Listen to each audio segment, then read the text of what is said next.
আপনার নাম? সাইফুল ইসলাম। আপনার যেই গোডাউনে সরকারি চাউল পাওয়া গেছে, আপনি কি ওটার পরিচালক বা স্বত্বাধিকারী? না, তাহলে আমাদের কাছে এগুলো বিক্রি করছে। না, আমি জানতে চাচ্ছি যে গোডাউন গুলাতে চাউল পাওয়া গেছে, হ্যাঁ, ওটা কি আপনাদের গোডাউন? গোডাউন আমাদের, কিন্তু মানে আমাদের কাছে চাউল বিক্রি করছে আর কি। এগুলো আপনারা কিভাবে পেলেন বা কই থেকে সংগ্রহ করলেন? এগুলো ওই যে ইউনিয়ন পরিষদে যারা যারা থাকে, নাম বলেন, যারা কে কে বিক্রি করছে? যারা যারা জড়িত থাকে আর কি, ঠিক আছে, তারা যারা আমাদের কাছে বিক্রি করছে। যেমন আপনারা লেগে ওই যে সোহেল, খোকন ব্যাপারী ছেলে সোহেল, ও কি ইউনিয়ন পরিষদে চাকরি করে? ও চাকরি করে কিনা জানি না, হ্যাঁ ভাবে সরকারি ভাবে আর কি, হ্যাঁ নামে এটা ইয়ে আছে আর কি, লাইসেন্স আছে চাউল।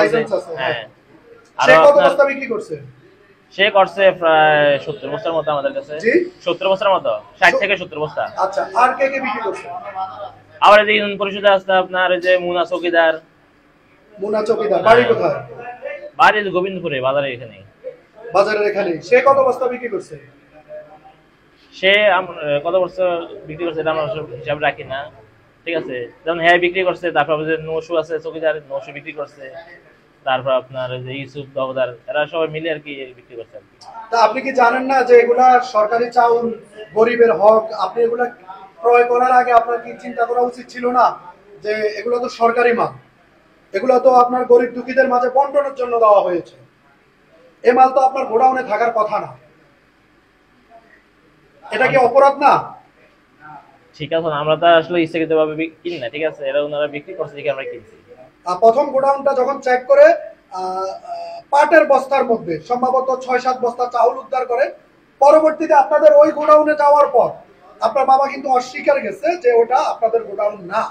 পরবর্তীতে কিন্তু উনি কিন্তু তালা ভেঙে পরবর্তীতে গোডাউনের মধ্যে আরো প্রায় 90 থেকে 95 বস্তা চাউল কিন্তু উদ্ধার করে। সেটা অবশ্য আমি জানি না, কারণ আমি তো তখন এখানে ছিলাম আচ্ছা, না। গোডাউনে যে পরিমাণ চাউল ছিল, চাউলের পরিমাণ, বস্তার পরিমাণ কি এগুলোই না আরো কিনেছেন? হয়তো বা আপনারা কিছু বিক্রি করছেন? এই করেই। আর কয় মাস আগে কিনেছেন চাউলগুলো? এটা কিনছিল আপনার আরো 8-9 মাস আগে। 7-8 মাস আগে কিনেছেন? 7-8 সপ্তাহ আগে।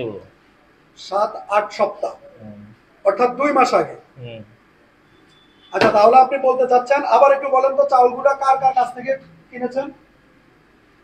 খোকন ব্যাপারী ছেলে সোহেলের কাছ থেকে, তারপর আপনার ইউনিয়ন পরিষদে যারা চাকরি করে তারা যারা চৌকিদার, তাদের কাছ থেকে, মুনা চৌকিদার, তারপর আপনার নসু চৌকিদার আছে। আচ্ছা, ওনাদের নাম যে বললেন, ওনাদের থেকে যে কিনেছেন, এই ধরনের কোনো ডকুমেন্ট বা প্রমাণ বা সাক্ষী কি আপনার কাছে আছে? মুনা যে বিক্রি করে গেছে, তবে মুনাটা আমাদের সিসি ক্যামেরা ফুটেজে আছে, ঠিক আছে। আর ওনা কারণ ফুটেজ থাকে তো 1 মাস আর কি, ঠিক আছে। আর এর আগে যে ওনারা বিক্রি করছে ওরা আপাতত নাই। আচ্ছা, আপনি কি জানতেন না যে আপনি যে সরকারি চাউলগুলা কিনতেছেন এটা আপনার অপরাধ? কোনটা? অর্থাৎ আপনি গরিবের যে হক, চাউলগুলো তো গরিবের হক ছিল, এটা তো গরিবের মাঝে বন্টন করার জন্য সরকারি ভাবে দেওয়া হচ্ছে। আপনি একজন সচেতন নাগরিক হিসেবে আপনার কি এটা দায়িত্বের মধ্যে পড়ে না?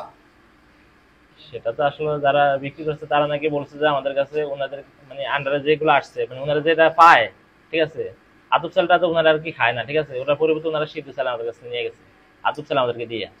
অর্থাৎ আতপ চাউল আপনাদেরকে দিয়ে আপনাদের কাছ থেকে সিদ্ধ চাউল নিয়ে গেছে। হ্যাঁ।